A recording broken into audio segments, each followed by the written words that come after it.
Hoje é mais um dia em que o mundo se despede de pessoas que não voltarão. Alguns eram conhecidos, outros anônimos, mas todos deixaram sua marca.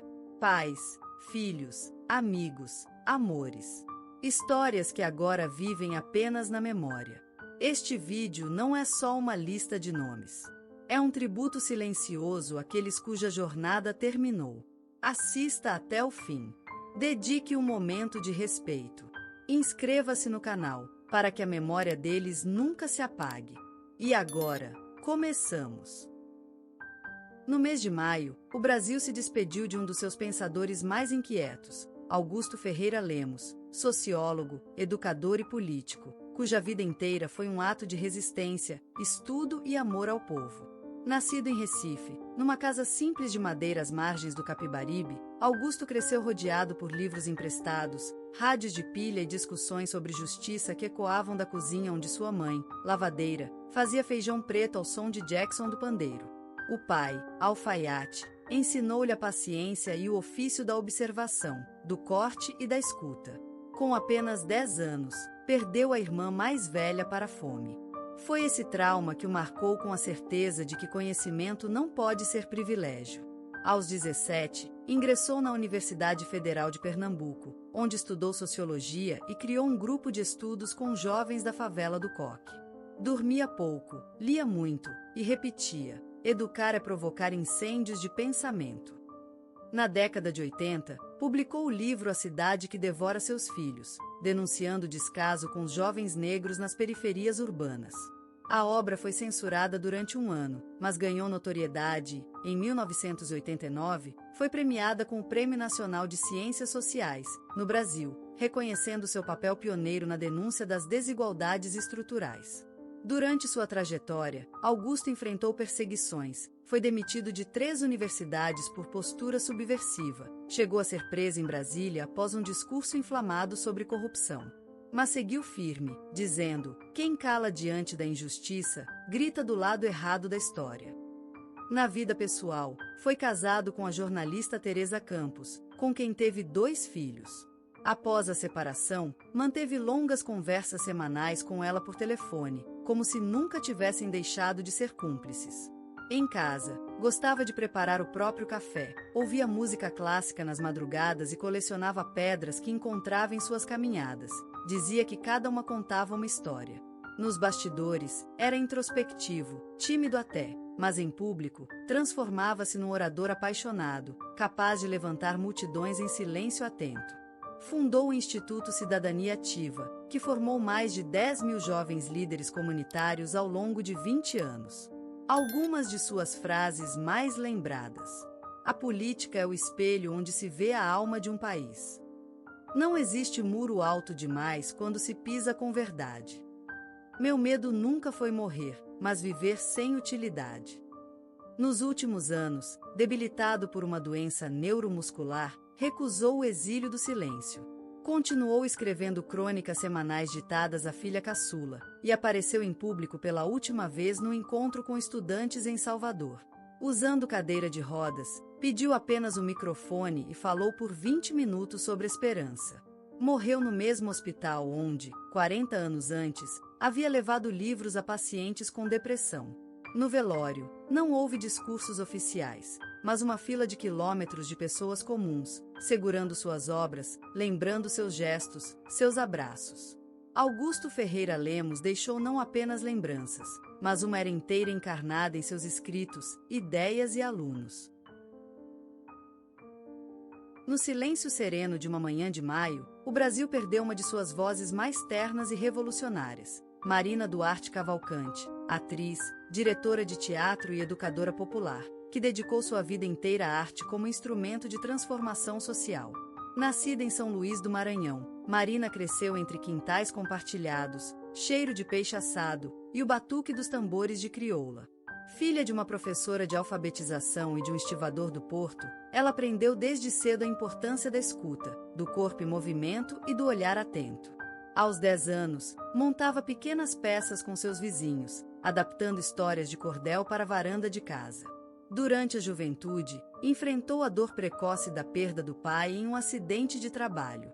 Foi essa tragédia que lhe deu o impulso para buscar, nas palavras e na cena, uma forma de reconstruir o mundo. Aos 18, ingressou na Escola de Teatro Martins Pena, no Rio de Janeiro. Ali, descobriu Brecht, Artaud, mas também aprendeu a respeitar as tradições orais da sua terra. Sua grande virada veio com a peça Pele do Vento, em 1987, uma obra que mesclava teatro épico e cânticos afro-brasileiros, denunciando a violência policial nas periferias. A montagem foi proibida em 3 estados, mas conquistou o Prêmio Nacional de Dramaturgia Contemporânea em 1988, no Brasil, consagrando Marina como uma das vozes mais corajosas do teatro político brasileiro. Apesar do reconhecimento, Marina enfrentou duros retrocessos. Foi alvo de censura, teve patrocínios cancelados e, por um período, afastou-se dos palcos após uma crise de depressão. Mas o amor pelo ofício a puxou de volta.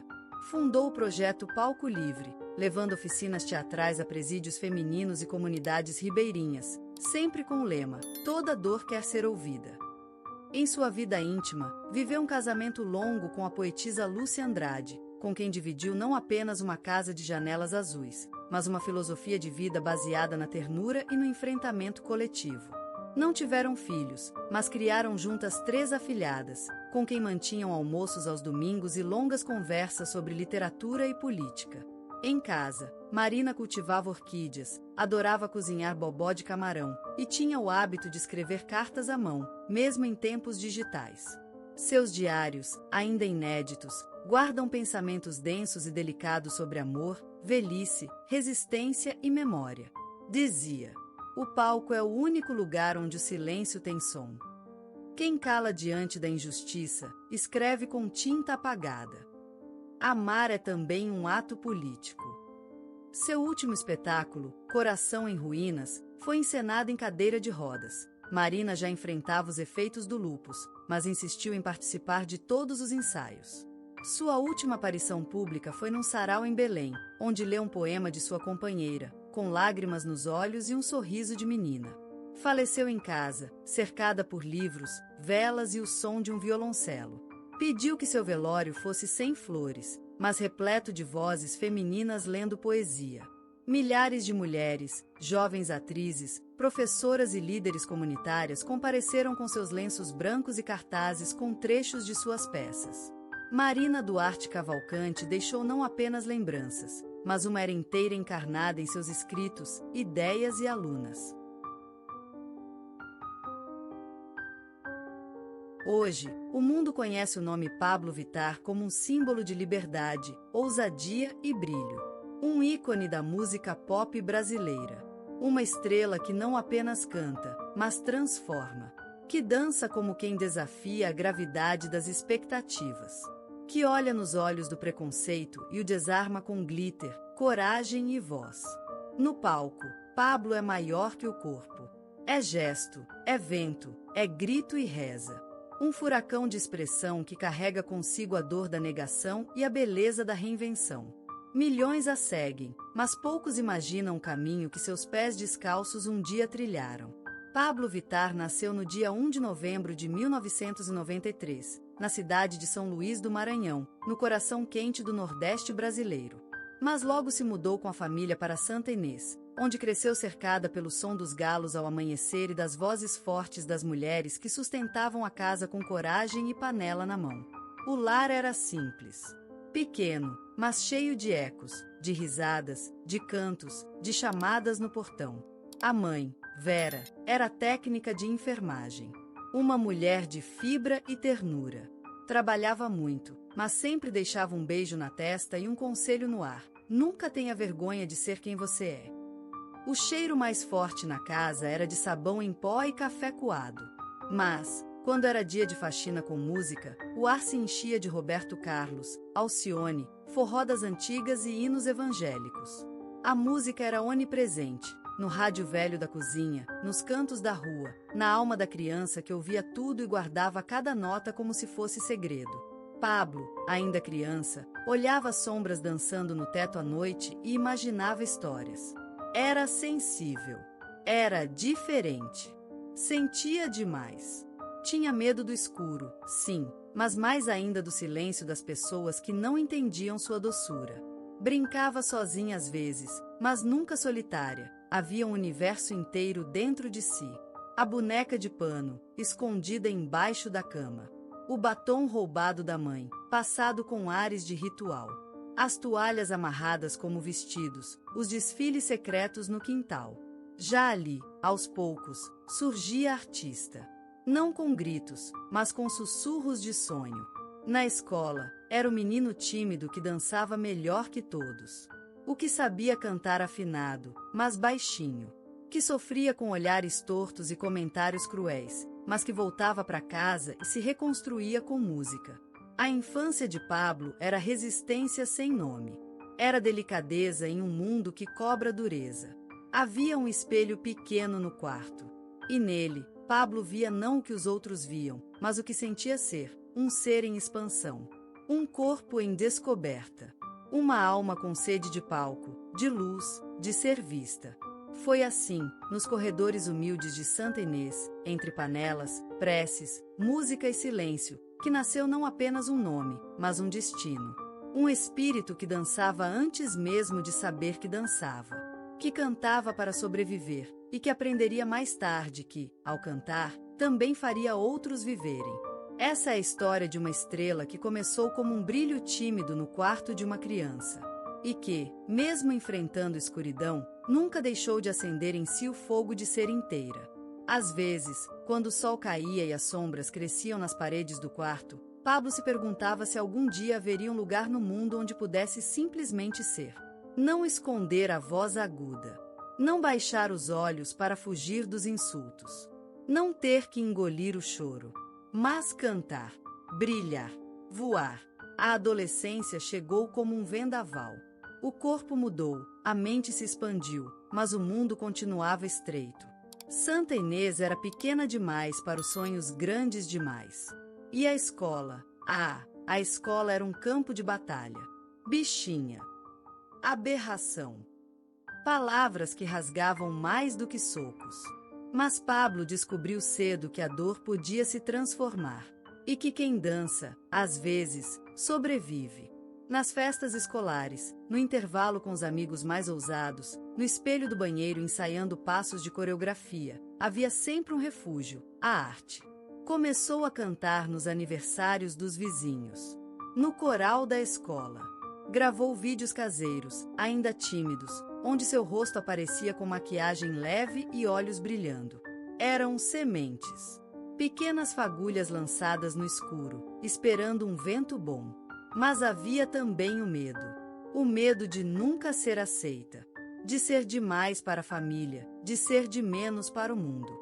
À noite, escrevia em folhas soltas, como se desabafasse com um Deus que talvez entendesse. Às vezes eu queria desaparecer, mas outras vezes só queria subir no telhado e gritar pro mundo: eu existo. Eu sou bonita assim. Os primeiros amores vieram cheios de segredos e mãos escondidas.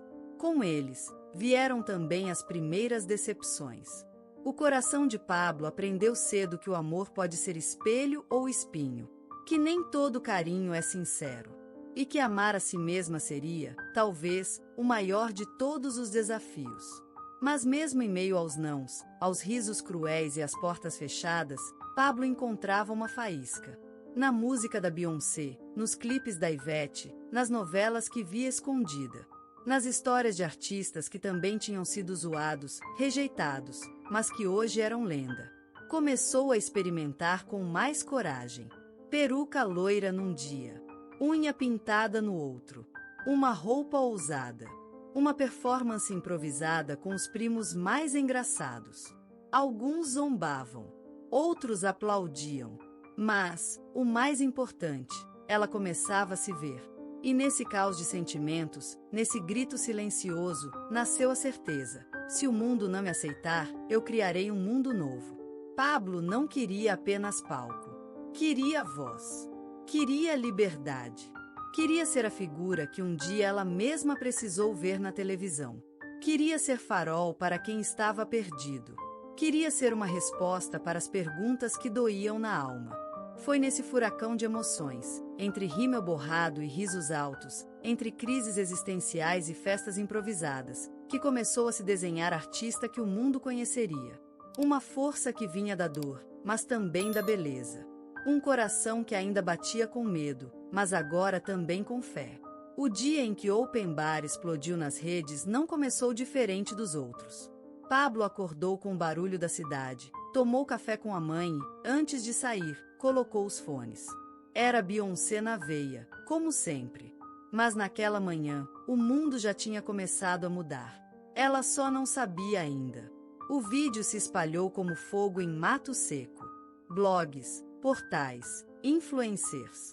Todos queriam saber: quem é essa drag queen com voz de cristal, presença de palco e coragem no olhar? A garota do Maranhão, que dançava escondida no quarto, agora ocupava as telas dos celulares de um país inteiro. E veio a avalanche. Shows, assinaturas de contrato, estúdios, viagens, entrevistas. Pablo sentia como se estivesse vivendo em terceira pessoa, como se fosse um sonho emprestado de outra vida. Mas, entre a adrenalina dos palcos e o calor dos aplausos, havia também o frio do medo. Será que sou suficiente? Será que vão me deixar cair? O sucesso é um espelho cruel. Ele amplia tudo, a beleza, mas também a insegurança. Pablo passou noites em quartos de hotel, encarando o teto, lembrando das palavras cruéis do passado. Ainda doía, ainda ecoava. E vieram os sacrifícios. A exposição que fere, a pressão para ser perfeita, a solidão disfarçada por luzes e maquiagem, um amor que se foi sem explicação, um amigo que virou costas quando a fama chegou. Pablo descobriu que o estrelato pode ser um palco cheio e uma alma vazia. Mas ela não fugiu. Ela chorou no camarim e riu no palco. Caiu em silêncio e se levantou com batom novo. E, principalmente, ela cantou. Cantou como se cada nota fosse um pedaço de sua história. Cada refrão, um grito de quem sobreviveu. Com o tempo, Pablo aprendeu a habitar esse novo corpo. O corpo da mulher que inspira, da artista que representa, da figura que carrega bandeiras e esperanças. Aprendeu que sucesso não é ausência de dor, é saber usá-la como melodia. E ela seguiu em frente. Com corpo sensual, ela dançou com milhões. Com amor de que, ela fez o Brasil inteiro gritar junto. Com cada aparição no exterior, cada collab com artistas internacionais, cada matéria na Billboard, ela provava que um corpo dissidente pode ocupar o centro. Que uma voz afeminada pode ser a mais forte da noite.